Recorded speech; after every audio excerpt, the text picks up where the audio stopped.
প্রিয় দেশবাসী, ষড়যন্ত্র কিংবা অপপ্রচার চালিয়ে গত 15 বছরের অনাচার অবিচার জনগণকে আর ভুলিয়ে দেওয়া যাবে না। রাষ্ট্রীয় স্থাপনা গণভবন ছিল দেশের রাষ্ট্র ও রাজনীতির ঐতিহ্যবাহী স্মারক। গণভবন বর্তমানে স্বৈরাচার হাসিনার দুর্নীতি, দুঃশাসন, অনাচার, অপকর্মের প্রতীক।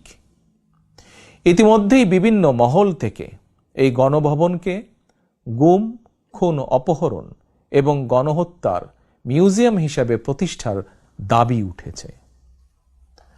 2009 সালের পিলখানায় সেনা হত্যা থেকে শুরু করে 2013 সালের শাপলা চত্বর হত্যাকাণ্ড, 2012, 2014, 2015, 2018, 2022 এবং 2023 সালে গণতন্ত্র পুনরুদ্ধার আন্দোলনের সময় গুম ও বিচার বহির্ভূত হত্যাকাণ্ড, 2018 সালের কোটা বিরোধী আন্দোলন এবং নিরাপদ সড়ক আন্দোলনে 2024 সালে গণঅভ্যুত্থানে শহীদ এবং গুম হওয়া মানুষদের স্মৃতিগুলো এই মিউজিয়ামে সংরক্ষিত থাকবে।